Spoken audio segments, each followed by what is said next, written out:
Hello, everyone. Welcome to Ian Robertson's Therapy Group, our podcast today.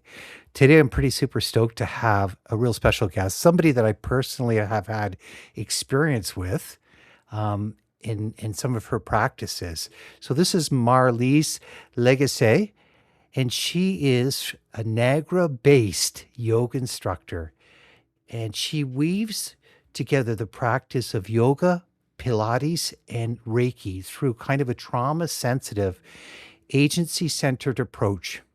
Her teachings invite students to build a relationship with their body rooted in choice, autonomy, and attunement, where movement becomes a place to listen rather than to perform.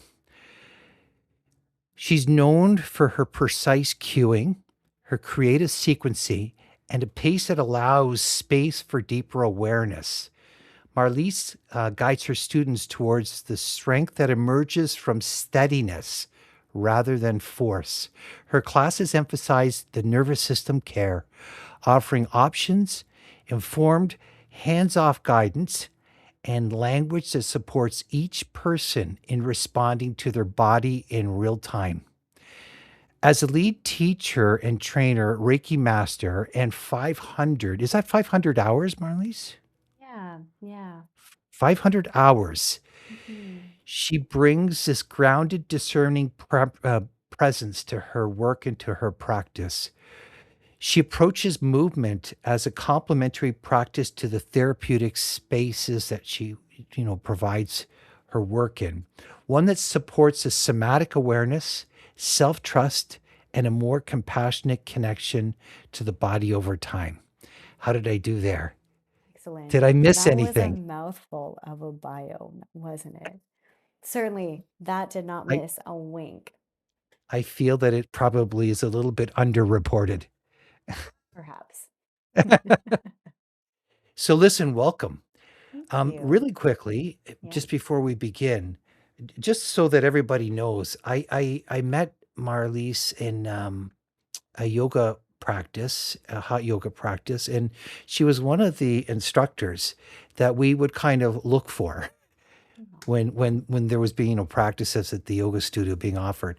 So definitely she lives a life that she really lives outside the yoga studio, exactly what she kind of teaches and brings to the practice inside the yoga studio. Super authentic, super real, and definitely in Niagara, she is a face of a real kind of how do you remain grounded, how do you remain true to your practice and committed to the work you do. So welcome, Marlies, and thank you. Thank you. Goodness, that is quite an abundance of kindness and compliments. Really grateful to receive. So maybe a good place to begin is I would love to hear, and I'm sure everybody else that's paying attention to this would love to hear about kind of how did you get on your journey to where you are today? Well, if I can try to condense this into a nutshell version of the story, it would go a little bit of something like this. Okay. So, I have a far from now history of having grown up as a competitive figure skater.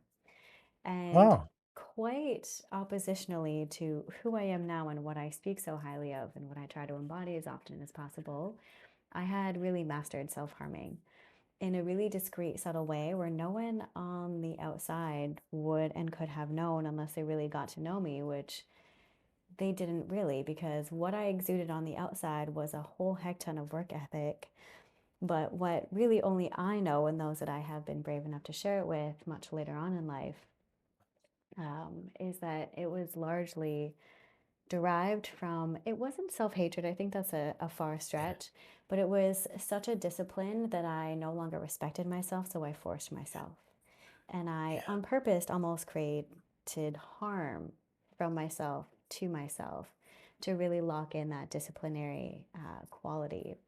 So, speeding up in time, I had actually entered a yoga practice at the YMCA in Welland. oh, My family had actually been attending as a collective.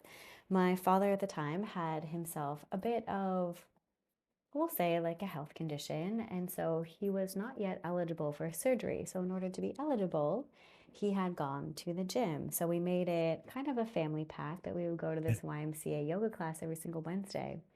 And I was near the end of my figure skating career, and I will admit I flatly hated it.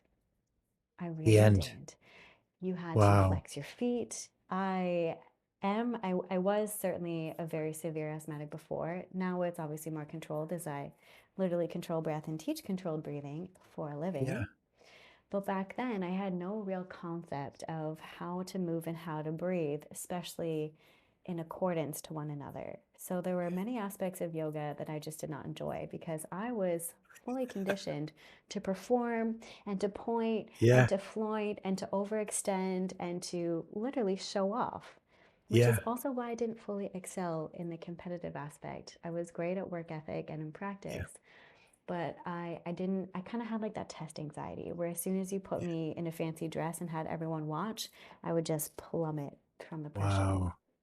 So, I mean, again, we'll fast forward in time. I had started to embark in more mindfulness classes and education. So at the time, I like to call them sort of like these modern spiritual pioneers. So Danielle Laporte, Gabrielle Bernstein, Eckhart Tolle were sort of Yeah. my entrance into um, mindfulness and spirituality. So yoga didn't really speak to me directly. I was still in Okay. resistance with the slowness and, just the lack of performance because it was resistant to my conditioning. But eventually, I was able to meet myself and meet with a few teachers that really helped me connect. And once I had started connecting with myself in less of a surface level way, that's when the practice really started to speak to me and then impact my life, although it was slow. Like it was a very gradual development of like towards it, but eventually, once it got me, it fully got me. And it was about 10 years into practicing off and on, I would say, be truthful about that, that I enrolled in a yoga teacher training. And Wow. that's where you get to actually revere the practice and get to know it from the inside out. So you understand the methodology behind it, why it exists, why it works, how it works, and then you got to apply it and integrate it all over the place. And that's what really spoke to me. When I realized that yoga was not movement, it's a guide to right living, with one of the access points being movement, that was where my love really was seated. And it has just been blossoming since. So you said it was 10 years you were kind of Hmm. practicing before you really felt that it kind of hooked you. Yeah. Which Wow. I hope that for anyone, everyone else, truly, it happens before that point. Yeah. Hmm. What kept you going for 10 years? Which part How'd of you the do 10 that? years? The first part. Mm. From my start of practice to my developing my big love for Yeah. it, truthfully, community. It was not even me, it was not my interest. It was my like for others and their like for the practice, wherever it was being hosted, or, yeah, we'll just say that, Yeah. that I ended up going to. And then inside of that, I was able to stay open and curious enough to then actually start to let it in, right? Because at first you just get fixated on the physical part. And I had a really hard time with the physical part. And I was like, first of all, why are we moving so quickly? I didn't sign up for a cardio class. But you realize that it's all getting you to the point of surrender. So you're moving in challenging ways, you're moving at challenging cadences so that you can kind of get to know yourself through that controlled chaos.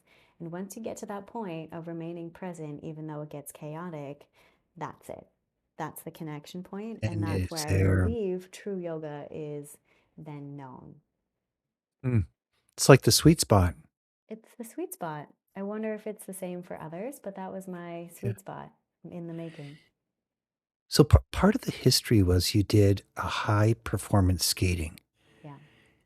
which is, I mean, I know of skaters. I actually, I Yeah. don't have firsthand obvious experience, Mm-hmm. but skating is a demanding and high pressure, It is. like You have to be extremely high strong pressure. and skilled and then pretty on the outside. So it's a bit of a trifecta. Yeah. Yeah. And so going from that, Mm-hmm. your nervous system was very it sounds like your nervous system was living always in this kind of mobilization state to manage that Always. type of a discipline, Yeah. skating. And so And that how was long did like my whole life as well. Like it wasn't just when on the ice. Like I left school early, I got to school late.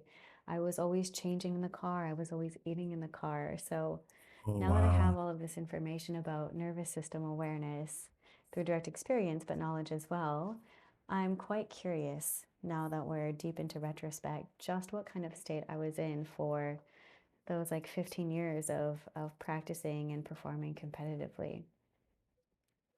It's interesting too because I think your nervous system probably, it sounds like, got into a place where being this mobilized state was your baseline. Yep.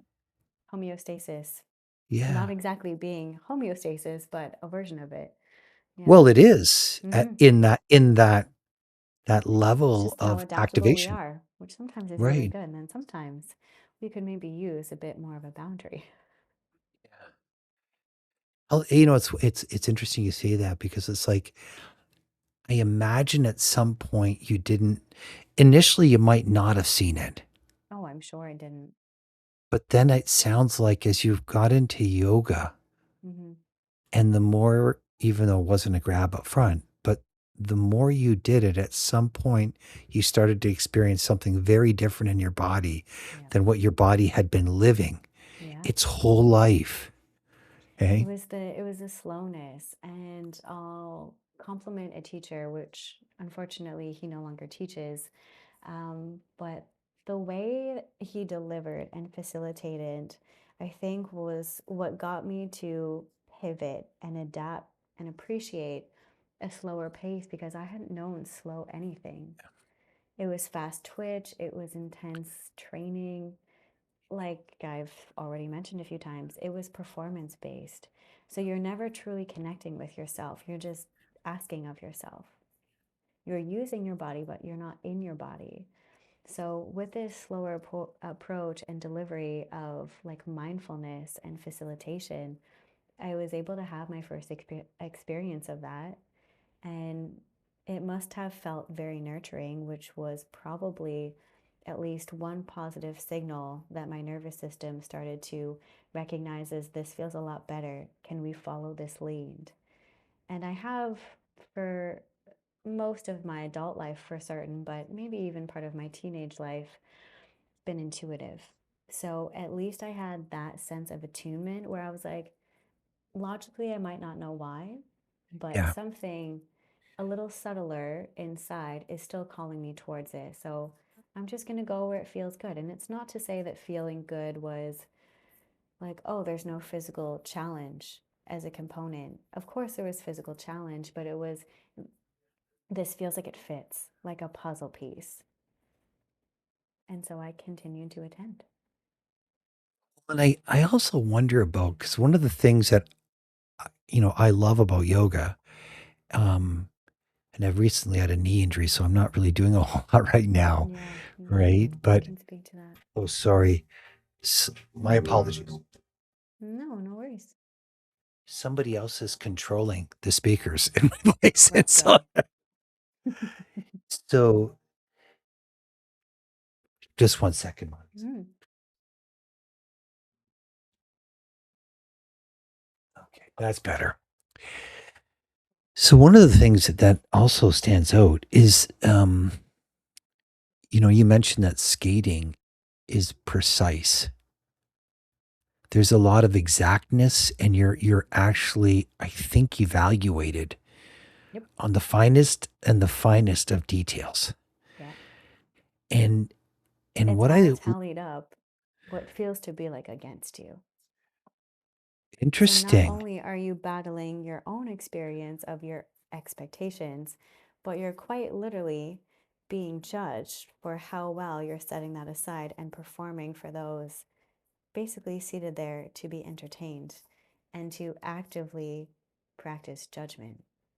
So, couple layers to that. Wow. So Mm-hmm. that's probably where you start to feel that whole sense of kind of an inner critic and things that start to develop. Mm-hmm. Expert. at inner criticism I was at that time. And then you get to yoga, and this is what I kinda like Mm, about it, because 'cause I'm not always the most flexible person, hey?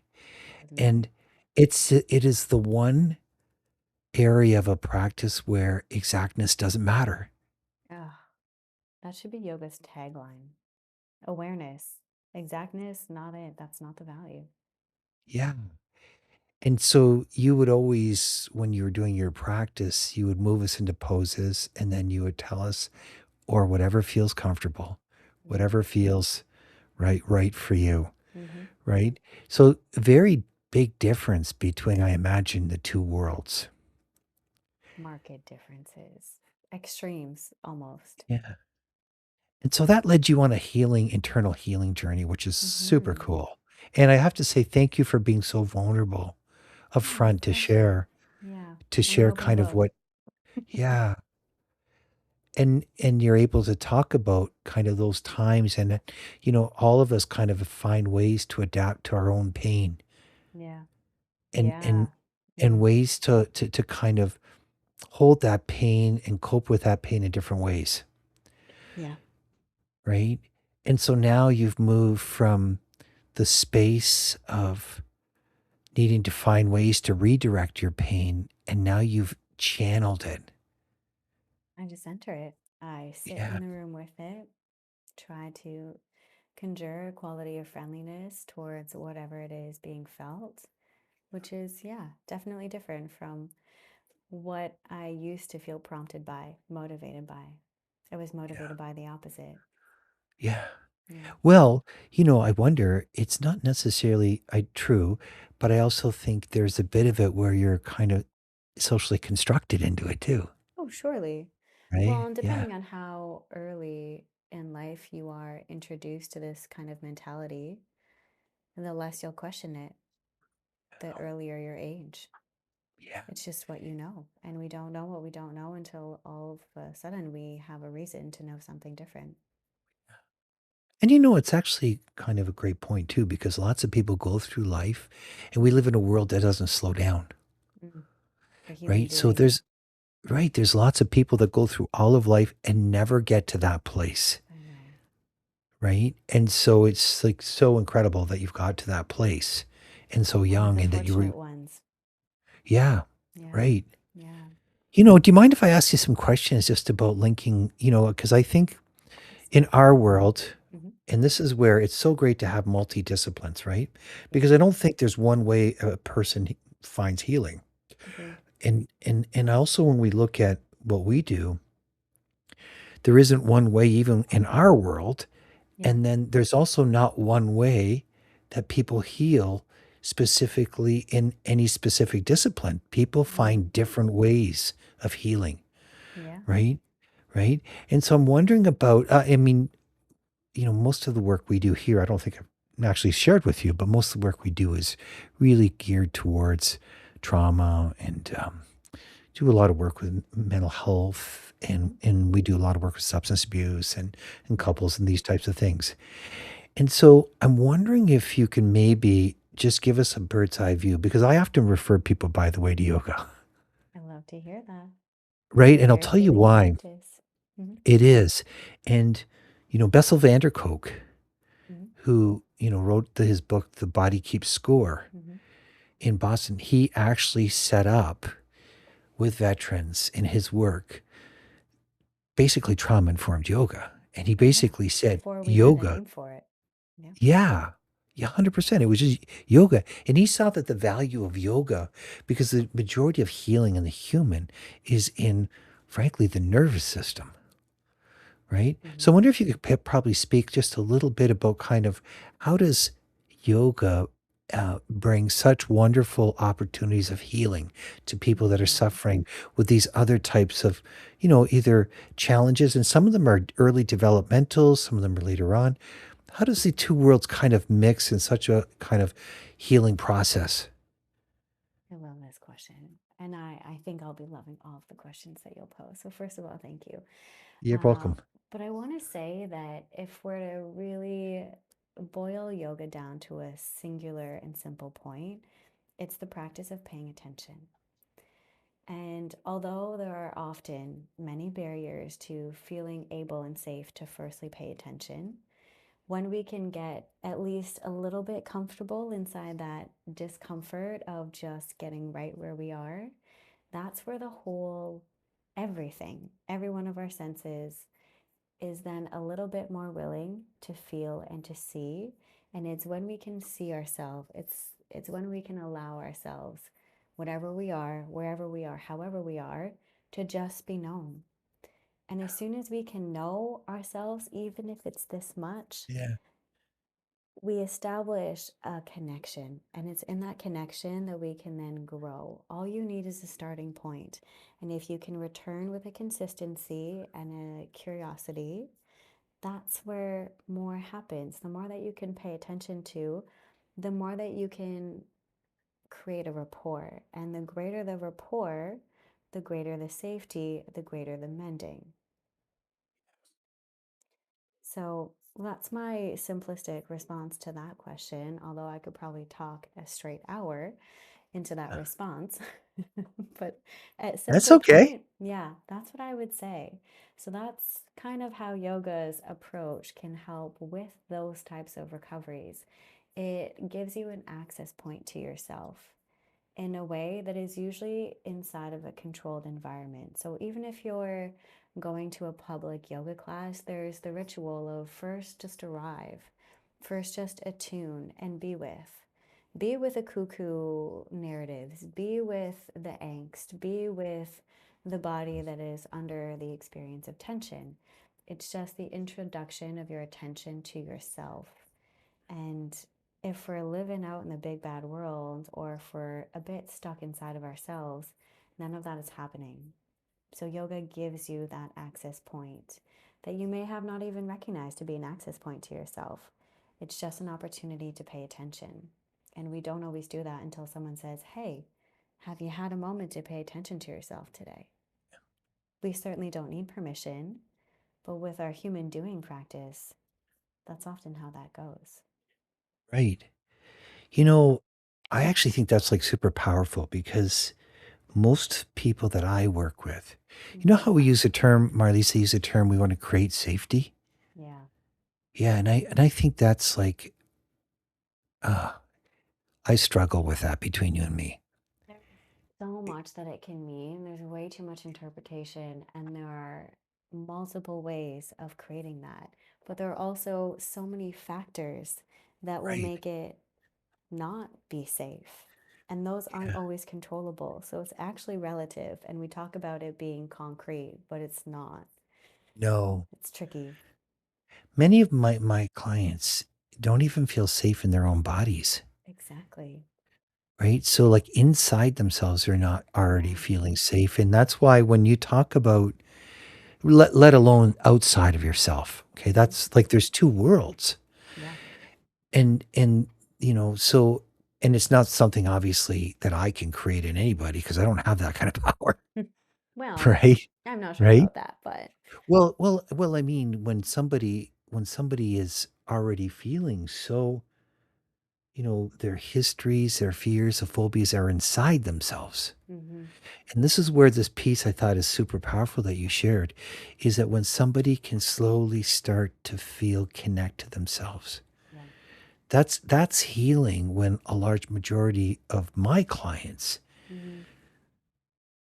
experience not actually feeling safe inside their own skin. And so, Yeah. how powerful is it for somebody to be able to actually begin to slowly befriend that inner world? Recognize that there is an inner world. I feel Well, sometimes that's a our great point not right there. feeling safe is because we don't know that, like, we have that inside of Yeah, ourselves, either through, who knows, could be ailment, could have been a projected or like a taught thought and yeah, belief, depending on just how toxic our outer environment and relationship can be. So even just offering the prompt to a person, have you like gotten to know your inner landscape? Did you know that you have an inner landscape? And did you yes. know that the thought that is being generated is not a thought that you are. It's something that you're bearing witness to. You are not that which thinks, you are that which witnesses thought. And for some of us entering the room, that's our first time hearing that. That speaks to the power of that, and this is one of the gifts yoga does give, is the capacity for dual awareness, to Mm, learn to become an observer of the self yes. rather than living in being an experiencer of the self, Yeah, right? Which is so powerful, that little bit of separation, exactly. It doesn't have to right? be a great big divide. It's like you said, dual awareness. There's a thing in, you'll probably know this, there's a thing in Buddhism, hey? It's called the Mm-hmm. pain paradox, Mm-hmm. right? Mm-hmm. And so I'm thinking does yoga use that type of premise? It does, I eh? want to say in a less explicit way, but yes, Yeah. it's kind of or reduced to effort and ease. Similar, but perhaps not Yeah, exactly the same. it's a concept that basically we all live in some form of human suffering, Yeah. right? And pain over resistance determines the degree of the suffering. Mm-hmm. And what it kind of says is that the real thing isn't pain, the real thing is resistance. And how you're relating to it. Mm-hmm. And so the more you resist connecting to pain, the Yeah. more pain you feel. Yeah. I feel that way about yoga. Yeah. It's too good. Right. Well, I have mixed feelings about that, but mostly love. Yeah, so when you're working with this, you're talking about connecting one's ability to kind of notice this inner world now. And for some, it's the first time, Mm-hmm. that awareness. And then the next thing is learning to kind of feel it in a small way, which can be Yeah. somewhat overwhelming for people. I've been in yoga Painful. classes where Mm-hmm. people become very emotional, Yep. right? And then the next piece is they're starting to learn to befriend that world. Mm-hmm. Yeah. I want to say the befriending is a result of doing it consistently and openly.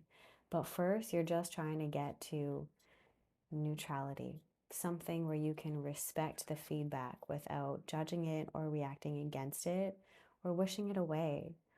So, yoga obviously has several tiers, but I often, again, if I'm to reduce it to a process, if I'm just speaking briefly, but hopefully impactfully, is to say that first you need to attune to the self. So, it's being brave enough to actually enter the conversation with a body and to be with. So once you're present, then the next ask is, can you observe and then allow? So it's acceptance, it's noticing it, maybe noticing, wow, I'm overwhelmed, wow, I'm uncomfortable, and then letting yourself be overwhelmed and uncomfortable without exiting the body, which is so easy to talk about and so Oh, much more complex and challenging to actually experience and live out. I completely feel when you say that because I've been in Mm. those types of poses where I'm like, I We don't all think I have can do been. this. And Right. again, it's Yeah. relative. Like for Yeah. you, it may be like this hamstring stretch is going to be the thing that takes me down. But to another person, it might be like this feeling of discomfort in actually getting to know myself, like meeting the emotional tension Yeah. or the physical tension. Yeah. That's their overwhelm. Yeah. That's where they want to be like, you know what? Let's spend a nice time. Let me just get the heck out of this. But it's in those moments where you decide to Yeah. remain in the experience that the transformation starts to occur or the mending starts to occur, and they're interchangeable. The mending is the same. You know, one of the things that I also really appreciated about yoga, Mm-hmm. um, it's a real accepting space, Yeah. When right? done right. When done right. Yeah. And I think about many of my clients going into places with a lot of people is really intimidating. It's super Yeah. uncomfortable. And for many, it's like walking into the unfamiliar with a group of people. Mm-hmm. is extremely challenging. Hmm. And yet, if they can get in the door and then experience it, Yeah. the feedback in general that I get from clients that are willing to kind of explore it Yeah.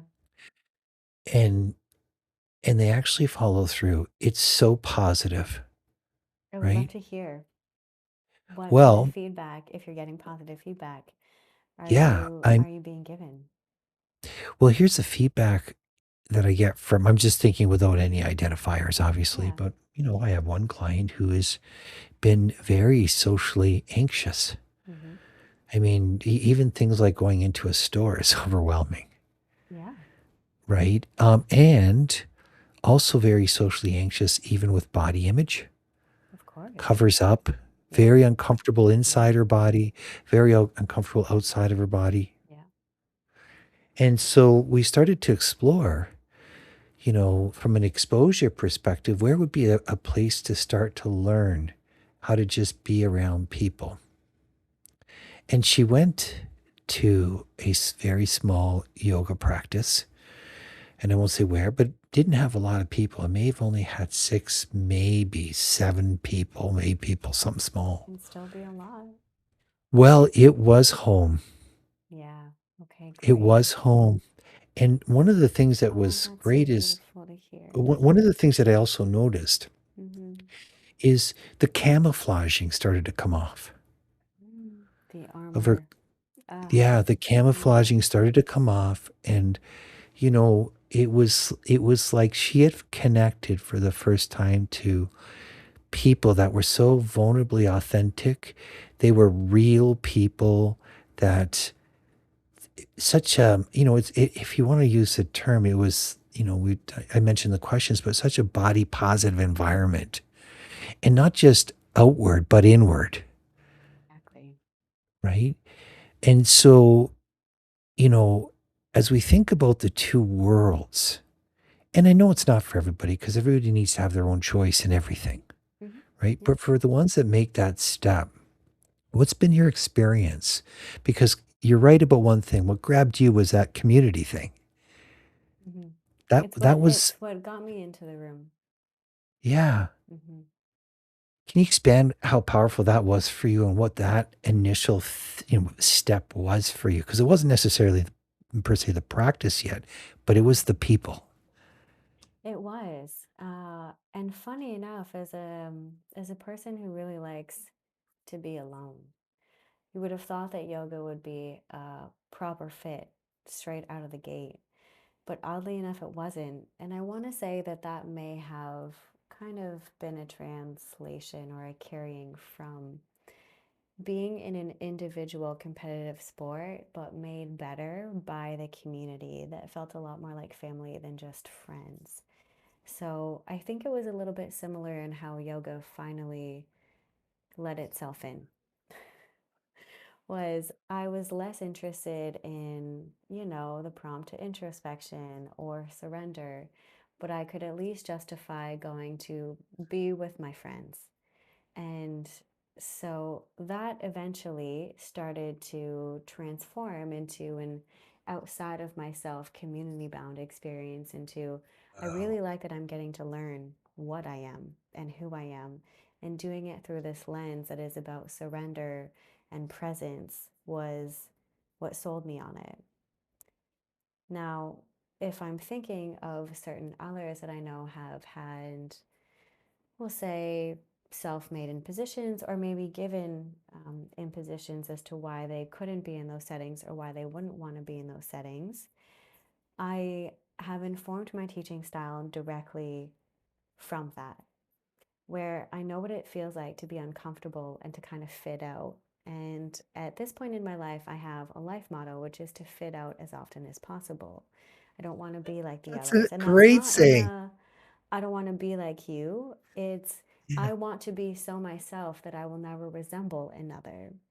Yeah. So, my mission is, and this is outside of what I'm truly speaking about when we've enrolled in the formality of the yoga practice, but I always intend to be so myself that it's just an inherent and obvious written permission slip that I want you to be so much of who you are, while I just be so much of who I am, which is an overly talkative, little grubby love bubble at the front of a room where oftentimes it can feel a little bit mismatched. Like I often stick out. But the whole point of sticking out is if I am just a living example of how cool you can be to just be who you are wherever you go, whatever room that you enter, you may not even consciously recognize what's happening, but you'll just be like, oh, well, I too am now just comfortable being exactly who I am. If she could do it, I could do it. Well, that gets you right to that place of really, really not just accepting the self, but starting to really love what that inner space is for you. Yeah. Regardless of what the outer world is, it Yeah. really is you many people say, an inside job. Yeah. Very witty, very true. Yeah. You know, another question I have, Hmm. the a lot of healing. I mean, in our world, a lot of the histories of our world was oftentimes working more on the mind, eh? Yeah. In therapy. And, if it's kind of interesting, Marlies, because there's only really a small part of the brain that has conscious awareness, right? Yeah, that Right. makes it a bit tricky, it sounds like. Yeah, yeah. The majority of the brain isn't. And what it never recognized is that the nervous system has already been developed as far back as 500 million years ago to 400 million years ago Hmm. to actually read everything outside before the brain even knows, Hmm. right? So Is the it the nervous, second brain or is it the first brain? I don't know. Could argue well, it. there's the brain stem, which Yeah. is actually the brain stem was the original freeze response. It came from a fish. It was called a placiderm, Hmm. right? And then the second brain is the limbic brain. So that was the second brain in evolution to get developed, right? Now, and that's when we got fight or flight. We got a teeth and a spine, and it was a fish, right? And then the last brain is where the ventral vagal stuff that you know about, which is 200 million years Hmm. old. But Hmm. what's really super interesting is our nervous systems are actually making all the decisions before the brain even knows. Yeah. And so this is where I'm so interested in the somatic work, Mm-hmm. right? Because the whole thing around somatic awareness and how, well, what does it mean, the lack of, Yeah. as compared to what does it mean if you start to become aware? Hmm. And yoga is like, this is yoga. So I wonder if you could Yeah. speak about just the power of somatic awareness in the healing process. Mm. It's probably going to be a little bit of repetition from what I've already mentioned, but this bears repeating, I Yeah. would think and say. Um, First of all, your mind has a particular way of speaking from and to. It's via words, it's language, typically speaking, right? When we hear a thought, it's spoken in the language that we know it, whereas the body doesn't speak that same language. It's a somatic speech. So when we enter the physical practice of asana, what that all of a sudden gives us is a new way of conversation or conversing. So you get to enroll in now physical feedback, which oftentimes is less familiar. Now, that can firstly be daunting, but once we get past that feeling so daunting, it's connective. So, if we can allow ourselves to deliberately ask of the body, hey, go here, have a listen, go there, have a listen, you've now put two different languages sort of on one page where they can actually get to know and decipher one another. So, you've firstly perhaps engaged via the mind. You say, mind, do this, and the body will listen and it will conspire to meet the demand of the mind. So then you already have two conversations ongoing, and now you're bearing witness to two conversations happening at once. And that amplifies this sense of connection as well as curiosity. So now you're experiential. And when you're allowing feedback in a way that is not only control demand, you're entering an even deeper layer of connection. So, that connection, as we know, is the meat and potatoes, for lack of better words, of the healing, of the recovery, because you're engaging in more conversations. You're getting to know more of the parts that you have perhaps not ever been in the Yeah. practice of getting to know. So, if we can somatically connect, that deepens our rapport. It reinforces the communication from this to that to this to that. So you're bringing everything almost together now. And that togetherness is what creates largely a lot of our mending, a lot of our healing. Healing. Mm-hmm. Yeah, it's like I guess that's what we would call integration Yep, that's exactly what it is. or synthesis, one of the two. Yeah. Ooh, synthesis is a good word. Well, it's actually the original word. Love it. Yeah, yeah, Even better. it's the original 1830 word, Perfect. right? Yeah. Good and true. So so here's the thing. We've really covered a little bit of kind of how yoga plays a role in obviously somatic work, how it can help with mental health, how it can help with people who've got some exposures and histories where their mind and their nervous systems have been affected. And the mind is never, for the most part, can be very phobic of the body Yep. with trauma, right? Yep. Right. That's why people shut it down or feel too much, Yeah. right? Yeah. Right. So we've looked at kind of how yoga can help with the shaping of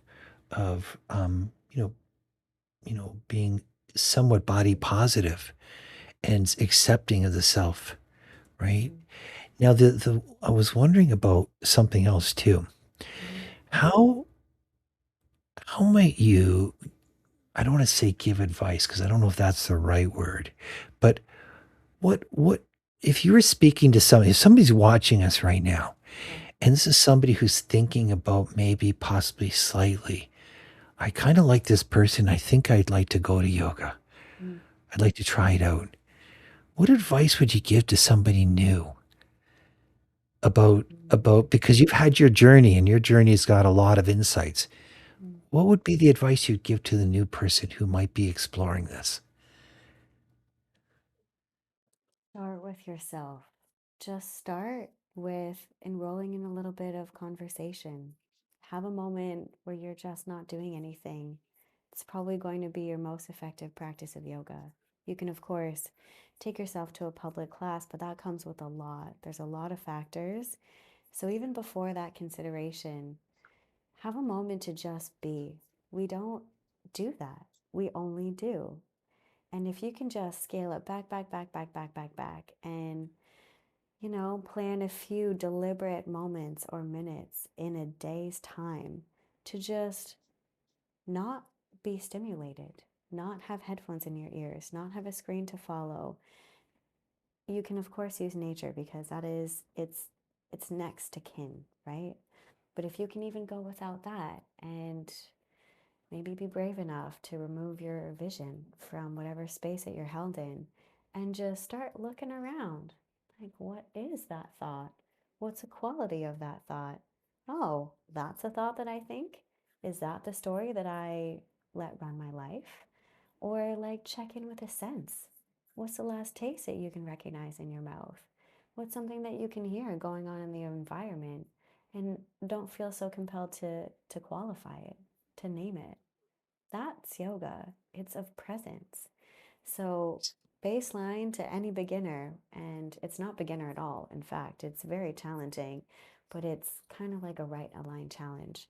Just spend a moment. Feel one of your breath cycles over the course of a day. Just feel how life force enters in and then exits, and you realize, well, wow, I didn't even think about this, and this body is just breathing itself. I think that's the start. Start with yourself. Take a moment. Pay attention and don't run out, you know? Turn off a sense to come into a greater awareness of like this inner felt sense and be with. And you don't have to stay for long, but stay for a moment, and then the next day, go in for another moment, and then repeat, repeat, repeat. There's your practice. It's been developed. Add movement if you Nice. want, because it's certainly going to help. Like getting that somatic feedback helps change from, well, if you're coming from a more frenzied state at your nervous system level, if you can learn how to enter that inner landscape without leaving, Right. well, then it's made. Then the And mending you're is just going to go and go and go. Because the body, it knows how to get to a feeling of safety. But if we don't give it an avenue, it's not going to feel the need to go there. It's like, well, I've been in survival mode for however many years. We can keep on keeping on. It's just it those little really interruptions. it really speaks to how important it is to be intentional to do it. Yeah. Yeah. Well, and if we really want to get into that too, it's like, well, how do I even get to that place of wanting to invite myself in? A lot probably needs to occur before that even happens, right? We need to first at least know a small part of where we are in order Yeah. to recognize, oh, given this, I recognize I now need this, which could be just like a moment of paying attention. Wonderful. Layers. What but you know what? You nicely lay out what's your first slight step, Yeah. right? And the way you laid it out, it doesn't feel like I mean, I know it's work. I appreciate that. Mm-hmm. But but you've broken it down where the first slight step just is by stopping and noticing. Worthy work. Yeah. Marlies, thank you so much It's my for pleasure. space that you've created and the opportunity that we could kind of learn a little bit about you Yeah. and especially learn about kind of, your thoughts and your thinkings around just how yoga intersects with so many things. It's standalone healing practice, It is. standalone for sure, and also can support people in all other areas of their life. So I just want to thank you so much. I appreciate you be willing to participate in the podcast, Of course. and It's a pleasure. I wish you so much success on whatever your journey takes you. Oh, thank you. To you as well. Listen, you take care. Thank you. You too, Ian.